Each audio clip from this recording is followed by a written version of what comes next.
What is going on, everybody? Welcome back to the channel. After Sound here, bringing you Splinterlands content every single day. We also stream right here on this channel every Tuesday, Thursday, and Sunday morning, so come by and say hello.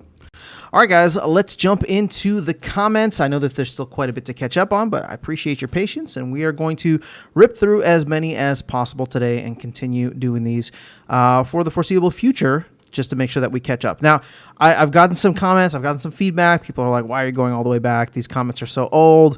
I get it. I just want to be respectful. I said that I would get to it, and so that's what I'm doing. I may do a little bit more skimming than usual, and but, you know, especially if stuff is, like, out of date already. But I appreciate you guys for taking the time to read, or sorry, to leave the comments, and we'll do my best to read or acknowledge all of them.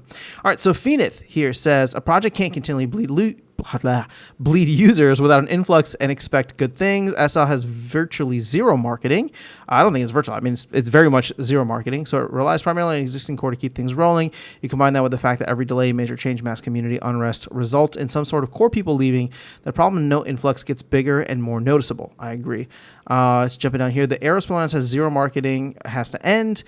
You can't do nothing until you have to do something and then expect it to be the savior. Now, the thing is, we know that the team has a plan to market once they finish up a couple things. So that is months away, unfortunately, but it is coming. And I don't know, for me, I guess if you've stuck with the game this long, you can't give it another couple months. I mean, granted, there's, you know, grass is definitely greener, but at this point, I don't know. It's just a couple months. All right, Supreme Victory says, this card is a bit much. This is the Rebellion Legendary Summoner. Also, the game didn't need a plus magic summoner. All right, Liberty Guy says, as a player, you and literally 80% of our guild are not even playing Modern Battles. Yeah, see, this is out of date. I am playing Modern Battles now, but you were right at the time. Charles, also, if this was in reference to the Rebellion Summoners, I mean, those are still playable in Wild. Charles says, I'm done buying new cards until they address about helping out old cards to hold value. For over 4 to 5 years, all cards go down the shitter. Yeah, sadly, that is the case. Jason says, can Defo see some ambush trample combos being OP? Yeah, that's what the summoner. That thing's going to be outrageous. I mean, I don't even know what to expect with it, but it should be fun. All right, so Erroneous says, so glad I bought more wagons. Very cool. All right, Rift Watchers has also dropped a lot, says Keegs. I think it's good if you're buying, if you're still interested in putting funds into the game.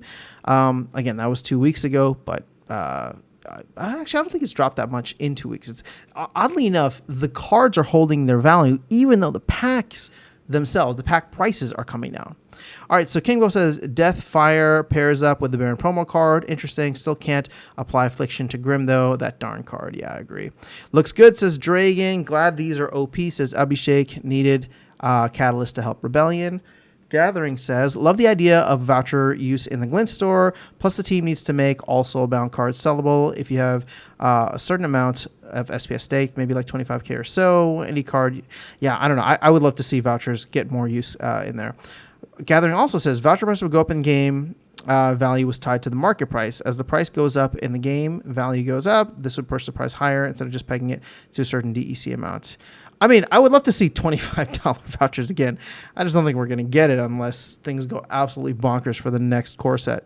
So Eroni says, now that I know how to use Hive Engine, I'm buying more vouchers and getting more wagons. All my Rebellion cards are going on wagons. I want that Lorcus. Damn it. All right, Firebolts says, I've been working with some crazy ideas that might just help Splinterlands find a new target fan base. It might fall within limited sources I have right now, but creativity will be there. Nate will know what to do. Okay, well, please feel free to share when you can. That would be, I mean, any new, player base would be awesome. DJ says, would be awesome to implement the moment the new Rebellion Soulbound War cards go live. This was, I guess the in response to the video about vouchers. Okay, so Eiffelbridge says, seems more like a 9 mana summoner. I was really, really expecting 8. And I would have been okay with 8. 7 almost is like, we want Untamed all over again. So I guess that's what they're going for. International Travel Channel, thank you for the comment. Jedi Elf says, so awesome. These summoners will spice up the gameplay massively. These cards, these are cards people can get very excited about chasing, for sure. And I wonder how many they'll end up printing. I hope it's not a lot so that it forces people to open up packs. So Nicola says, the method of fixing problems is well known to almost every person on the planet. I will create your problem and later I will change it for you by fixing it. Originates from Sicily. All right, thanks for the history lesson. I'm not sure what that was in response to. I guess it was one of the comments videos. All right, so King Arminia says, analyzing the card on its own, this will be a summoner that will be absolutely must have. But this is also where I have major criticism. You'd think the team have learned the lesson about Yodin, Llama, and Kitty to not make legendary summoners too powerful in comparison with the other, and they found a good balance with the legendary Chaos summoners. But this new set of Legendary Rebellion is going to offer another argument that there's no attempt at retaining the value of older cards. Oops, sorry, guys. And will just be better than older cards. Power creep is to a certain point is okay, but this card is just ridiculous. These kinds of developments have really dampened my perspective on the future of Splinterlands, and I don't say that lightly since I love the game. The only thing I see saving this game at the moment is a new Wild Human League that offers 3 to 4 times the bonus you receive in Modern while still retaining a bot-friendly third league. Also, they just need land, right? I mean, if you're looking for old cards or places for old cards, land is supposed to be it, but I think we're still a year plus away from workable land. Probably even 2 years now at this point in terms of items and spells and all that stuff, just because they lost Far Petrod. All right, so Leandro says SPL should just copy the AP or ghost cards from Parallel, start giving ghost cards as rewards for people to use in tournaments and brawls. That's a conversation for a different time. I really like the Parallel model. I think it could go well in Splinterlands if done the right way, but I don't think you'll ever get buy-in from Matt or most of the whales. So Joffrey says, Leaving has 17 million in rewards dropping at the end of this month. Dude, they're going to give out so much over the summer is what I'm hearing. Crazy stuff. Asmon says, haha, literally just throw everything on a summoners for no mana at all. 7 mana. It's not like Kitty. Okay. So literally like old summoners that have +1/+1, except this one, you get the health, dual summoners, and 4 abilities. I know, it's crazy. All right, so how does that work? Okay. So Mammoth says, 2022, we will never make a legendary summoner better than those Untamed so that they retain their value. 2024, dual summoner with 6 buff options. What's next for 2026? Yeah, it's there's a lot of stuff that the team has said that they wouldn't do that they ended up doing. I think the most egregious one for me, and this is just in the time that I've been there, is the Soulbound summoners for reward cards. I just remember they said that they would never do summoners in reward cards, and then they did, and I was like, ugh, why? I mean, it's fun, but it also kind of ruined gameplay bringing gladiators in. Super Muffin, I think Death especially needed this, but it's not OP without a speed buff. Venka and Baron to go with it. True. All right, so Flaviano says, this summoner seems very powerful and fun, but I don't think it's OP. The greatest meta in the game is still speed and dodge. This summoner lacks speed. Well, it may lack speed, but we know that some of those fire and death units are pretty fast themselves. Asmon says, so I'm guessing you're not buying these either after sound. It's going to be easy to buy SPS pumps before they're all out, but if not, I mean, I don't know. Well, no. As of right now, no, I'm not buying them. I'm just not buying anything. So, leave it at that. Granted, I would be excited to start using them, so maybe that'll be one of the first purchases that I do. Again, as a hobby, not as an investment. I'm definitely not going to, put a bunch of cards in the wagons. Plus, I think I'm already late for that. All right, so Saul says, of course they are. Nobody was buying, and they got to make that bank as they ride the project into the dirt. Fair enough. Oscu says, NP is not relevant at the moment. Retaining or getting back players we had recently lost due to rank changes. If you want to know more, what Dwayne's latest video where I discussed the need to change things quickly. Again, NP is not relevant at the moment. Well, they said it was not going to be relevant for us, but I agree with you that not losing players is probably just as important as gaining players. Although the argument can be made that none of us really matter. If they make the game fun and something that people enjoy in its new version, even if the old players don't like it, new players will come in and never know what they really lost out on. Okay, CPT says, Matt has little grasp on the direction land will take. His salt tax is catastrophically bad idea. And the complicated car production endgame looks to be miles away. Yeah, I think that's a next cycle thing, like 2026 at this point. What do you think about asking Matt to change? Oh, actually, I think Matt's even said they need to do well this bull run so that they can hire people to build land is where things are at. So that doesn't instill confidence, I would say. Aspen says, what do you think about asking Matt to change soul balance to as Askew in the Dwayne conversation alluded? Surely now with SPS stake, we can change the multiplier. Imagine having non-soul bound rewards if you play modern and no bots, and bots don't earn glint. I mean, so I get what you're saying. I'm not opposed to having that conversation. I just think it's a waste of time because I don't think Matt's even going to entertain it. He said previously that they're going to stick with soulbound cards. So if they're going to change it, it's not going to be for this. It's going to be in a year and a half once we're out of Rebellion and the new core set comes in. So Samuel says, automated play had huge investors. Bot haters always forget that part. True. Brian says, I'm building Soulbound Gladiator bots that have SPS staked to get good and diamond to farm glint to multiply the bots as well. As well as SPS, then have a human pilot for brawls and modern if it is profitable to rent, and they can get the leaderboards. I mean, yeah, if you're doing it in wild, it's like nothing. I'm getting like 30 to 40k glint per bot per day to buy cards and save for titles for land. Yeah, well, there's definitely still incentives for bot farms if you're willing to manage it. And I say that as somebody who's spoken to several folks who are running maybe not like 10,000 bot farms, but have a dozen, we'll call it dozen or dozens of bots. Brian says, I think bots are fun figuring out how I can structure my deck to win.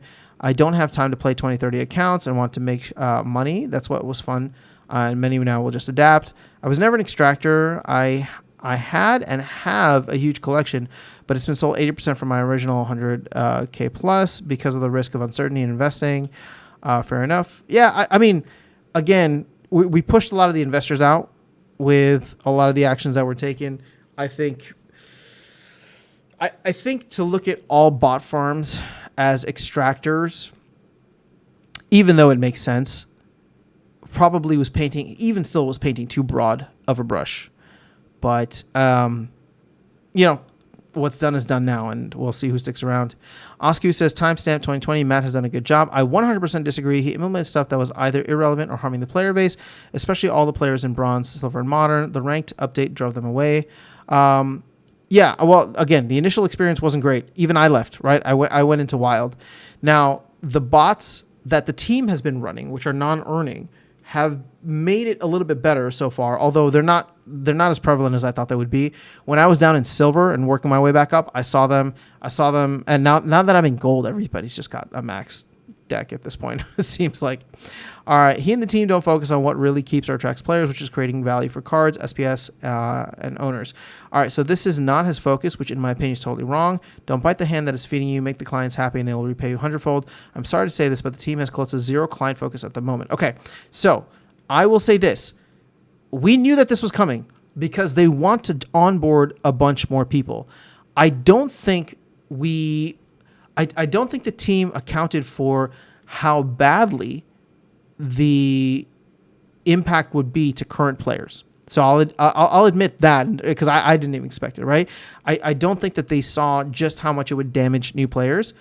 But that being said, they are trying to focus on creating that value for cards and SPS and all of that, right? But there's just been this heavy focus, honestly, away from land and on this player experience so that they can onboard the next 10, 20, 100,000 players into the game and hope that they stay in the same way that we did.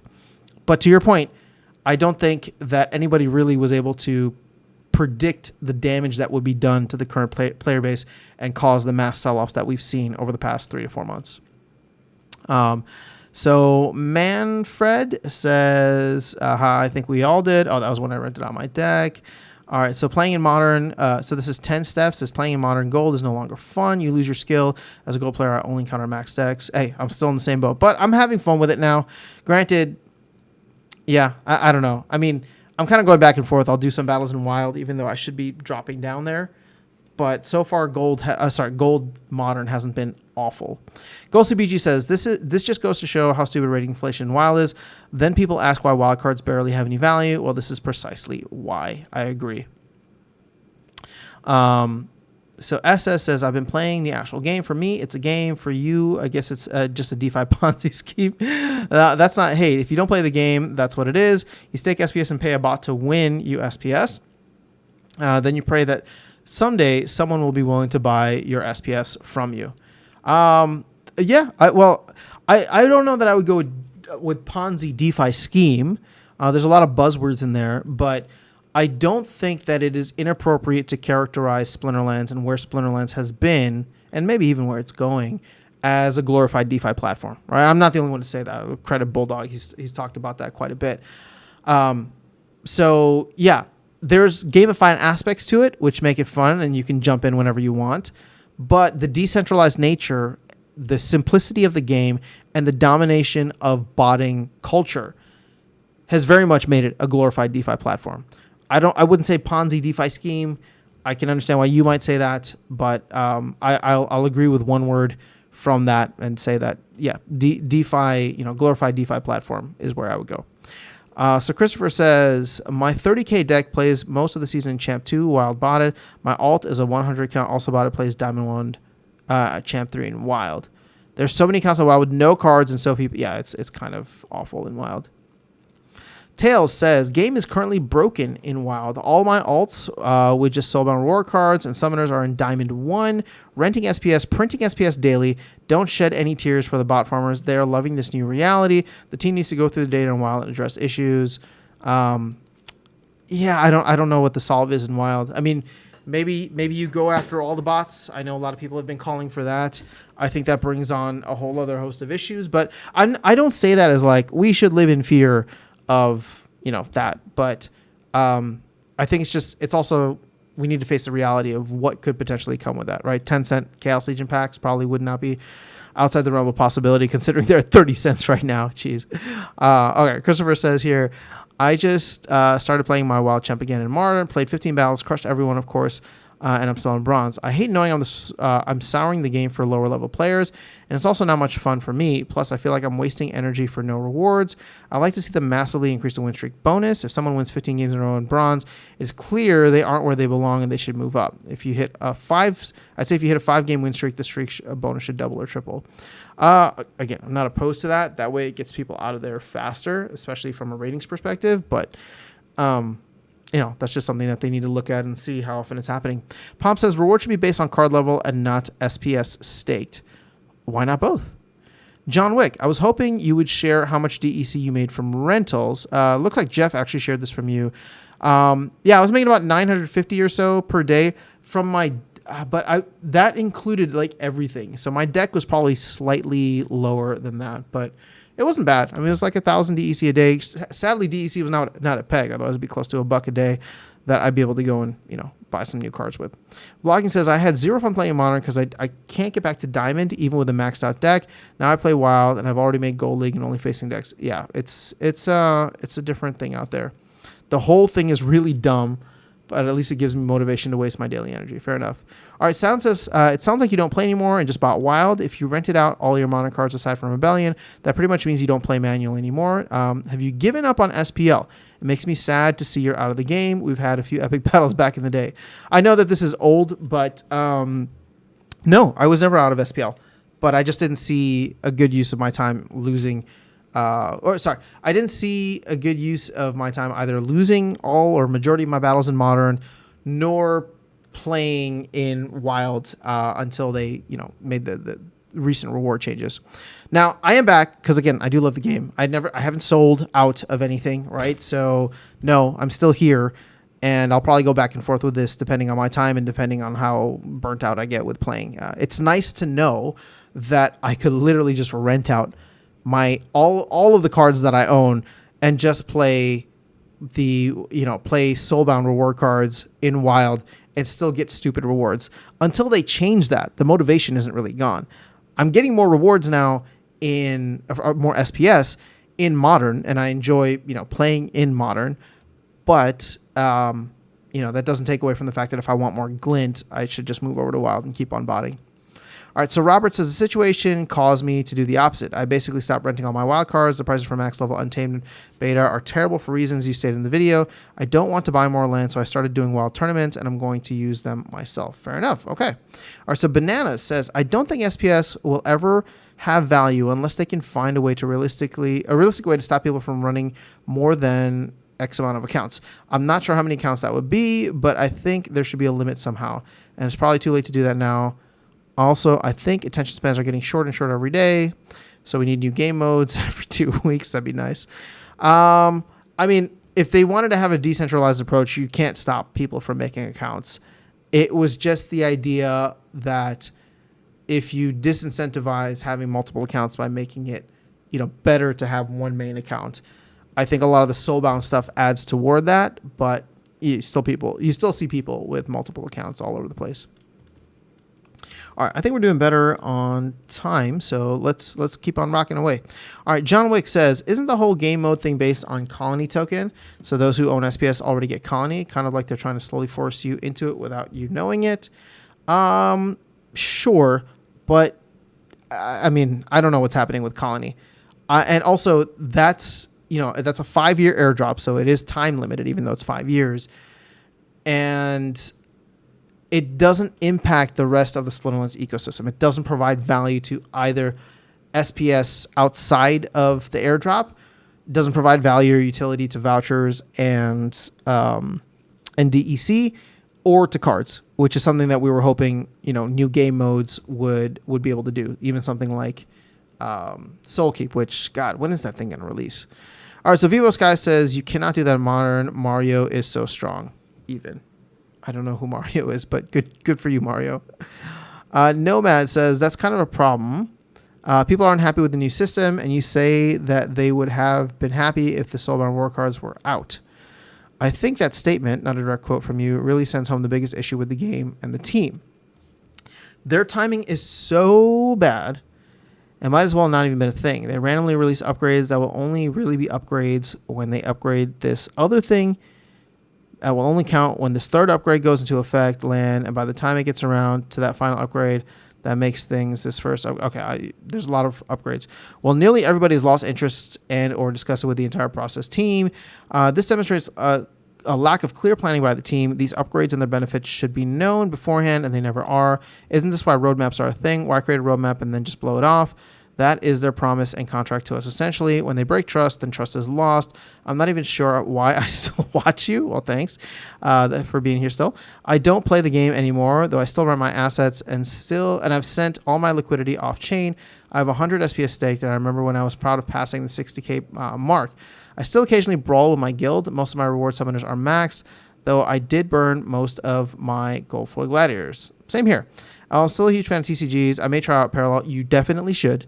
I've got some of the spoils on base, but I need to find meme tokens more compelling than crypto games. I'm out. Love your content. I've quit the game, but I just can't quit you.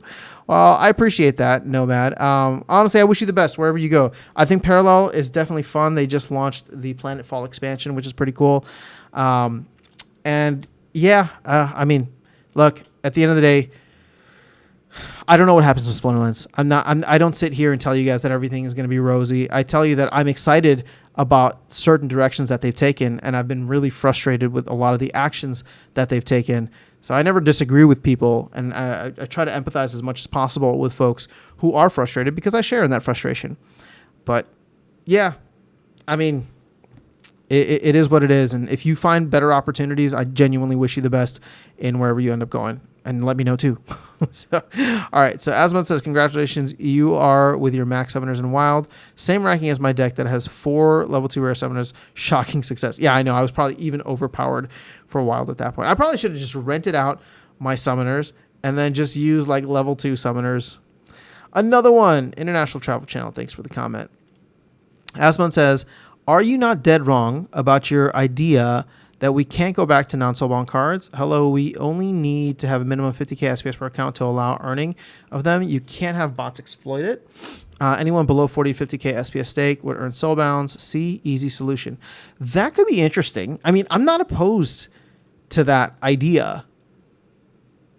And again, that might be a moving target, right? Because it's like, well, here's like a premium for folks who are. And again, Matt is fundamentally against this, so it's never going to happen. But just in a dream world scenario, not even this specifically, but we always talk about like battle pass, right? Obviously, there's no battle pass that's going to happen, but benefits for having certain levels of SPS staked, right, outside of just outside of just, increasing your glint and SPS. It's like if you set certain thresholds, and this is why it gets important, right? Because there is a finite amount of SPS. So if you do it at like, let's say 50K per account and you give some kind of benefit, well, you can only have X amount of accounts that actually can get above 50K. In fact, it's going to be significantly less because there's people who hold way more than 50K, right? There's 1.2526 billion tokens, right? So you take that number, divide it by 50K, and I'm not going to do the math in my head, right? But actually, you know what? You can't see the calculator here, but now just out of curiosity. So let's just say 1.25 billion divided by 50,000, right? So that's 25,000 accounts that'd be able to take advantage of this. But that's if it was evenly distributed. You have some people that own 20 million, right? Or millions of SPS. So that 25,000 players or 25,000 accounts that could take advantage of that would be significantly lower. So I would love to see benefits for people who have certain thresholds, because that could probably incentivize two things, right? People to stake more, but then people to have everything consolidated in one account. So I'm very much open to that idea. I don't know that Soulbounce would be the direction, but I wouldn't mind seeing it as just a general thing that gives benefits to people who are highly invested on that part of the game. All right, so Oscu says, I disagree with your comment about doing heavy marketing to bring tons of new players to the game. The problem is the base's incentive to play the game. The investment to earn pennies today is too big. There's not enough incentive to start playing SPL. Just remember the days in 2021 when most of us hopped on SPL. Many of us came because of two things. The value of tokens you could earn with every match. Reward cards could be sold. Those two together were so attractive. Today with the current rewards, it takes 3 to 4 years to get your money back. Fix this imbalance and you'll see marketing. So I agree with you on this. I agree with you 100% on this. The best marketing that the team can do is to get SPS to go to the moon. If they do that and the rewards are good, then you'll get people flocking into the game for that reason. Now, could you be somewhat successful in terms of getting people to come check out the game now if you go heavy on the marketing? Maybe, right? And maybe they come in and you get enough critical mass, because again, it doesn't take much, right? Enough critical mass that come in and they want to earn, so they buy 10,000 SPS. You get enough people to do that, that is going to move the price of SPS, which becomes this positive feedback loop where people, SPS starts going up, people start checking it out, they come in, they want to buy their 10,000 SPS, right? People start buying more SPS, they start earning more in terms of like the dollar amount from the SPS that they're getting. So, I don't know. I'm not saying that it's impossible to do it with just, basic marketing. But at the end of the day, number go up, green candles are going to be the best marketing. DJ Khaled, thank you so much, International Travel Channel, for the comments. Asman says, hindsight, LOL, parallel from $2 to $20. How about if it tanked to 20 cents? Then you'd be bragging how wise you were not to get in, LOL. I should have listened to Darkest Night. I should have to this guy. No lessons learned, just reacting to price and feeling either regret or satisfaction, depending. If it happened to you, go up or down like any emotional thinkers. Only thing that matters is using some system for yourself and learn from your own mistakes. Other people's mistakes we learn from theoretically. Well, that was still my mistake. So to your point, sure, I can understand that. But that was still my mistake because it was my idea. It was my thought. Darkest Night was just the person I was bouncing ideas off of. It was my thought to sell whatever, 20% of my SPS was at the time to grab Parallel. So that was a miss. I mean, I don't know. I don't care how you want to talk about it, right? Like I'm just giving you my own personal experience. I look at that. I'm just like, I missed it. I missed it because I was looking at it. I was ready to pull the trigger and I didn't. So I missed out. I'm sure we all have stories like that. I'm not saying that I'm special or unique. I'm just saying that was my story. Joffrey says, when Parallel stream with Darkest Night? I know we need to get to it. He's just been out of the gaming side. He's mainly focused on Mir 4 right now, but I'll see if I can get him jump back in because Planetfall looks crazy. All right, Pomp says, Gladys card should have stayed in Brawls and not used for normal gameplay. Seems like they hit the panic button when they came out with that idea. Sure doesn't help with NPE. Yeah, I agree. Hi, Atlas here. This is Diego. I'm really close to stop playing in Modern. I used to finish in Champ 3, Champ 2, and these days I struggle to get in Gold 1, 2, 3.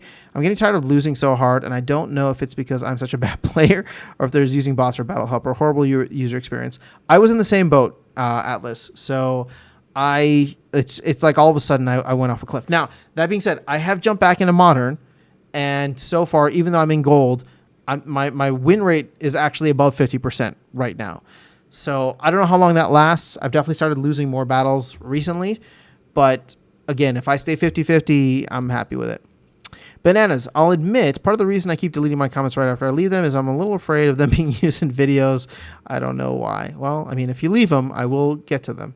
All right, so Bananas also says, you know what I would support? If someone hard forked it like we did with Hive from Steam, but made it so you had to use your real name and real information if you want to earn anything worth real world value.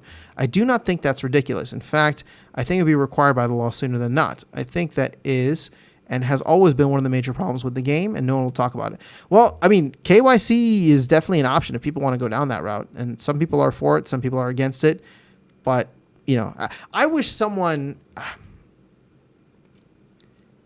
How do I say this in a good way? I do wish someone would fork the game. Mainly because I want to see... It's not that, you know, I don't trust the team. I'm sure they're going to do whatever they're going to do. But I also think that there's a lot of great ideas out there that the team is unwilling to try for, you know, whatever reason. Some valid, maybe some not. I would love to see somebody fork the game and put their own spin on it and do something cool with it.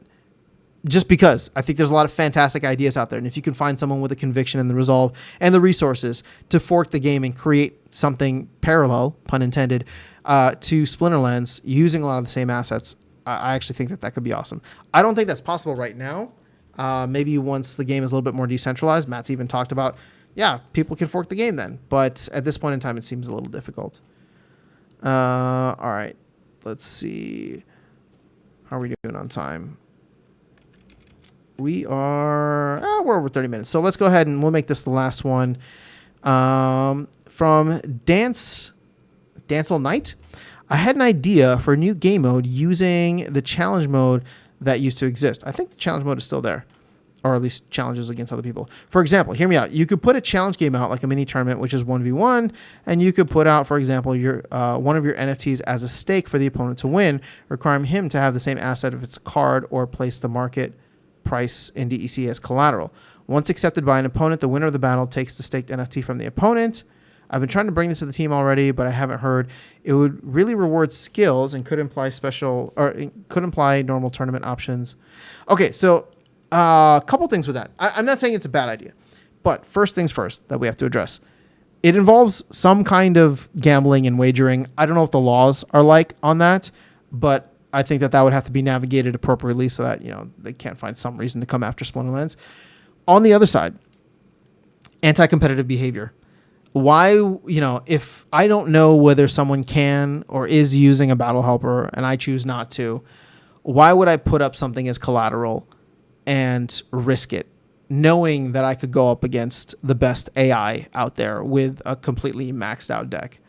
So I like the idea in theory, but I think you're going to run into several roadblocks that I lined out there. Again, we can massage it a little bit and get to a point, but this is not limited to your idea. This is something that is unfortunately pervasive throughout the entire game right now. The simplicity of an auto battler is the simple fact that you're gonna have automated play or battle helpers or whatever the case is, and that just makes for anti-competitive behavior, which has been probably one of the biggest disappointments of this project for me, is knowing that there probably will never be a, you know, awesome esports scene, something that we saw similar to what's that called? Splinterfest, right, back in 2022. I hope that changes, but you know, that I don't think that there's anybody on the team really championing that right now, and they don't even have the resources to start doing like live in-person events. And the fact that you cannot appropriately police, and I'm not for policing whatever, right, but if they're going to be specific tournaments or whatever competitions that you want to have, you know, make sure that there's no anti-competitive behavior. If you can't properly police and enforce that, nobody's going to participate. No heavy stakes will ever come in. No sponsors are ever going to come in and sponsor major tournaments and stuff like that. It just is what it is. So this will just remain, you know, this niche card game that has a couple thousand users. But I hope I'm wrong. I hope that, the next bull run can be successful for the team and they can actually build that out. But that is like a 2028 kind of dream for me now, rather than something that happens over the next cycle. All right, guys, that is all I have for you in this video. Let me know any thoughts in the comments below, and I will continue catching up on these. Catch y'all on the next one. See you around the game. Peace.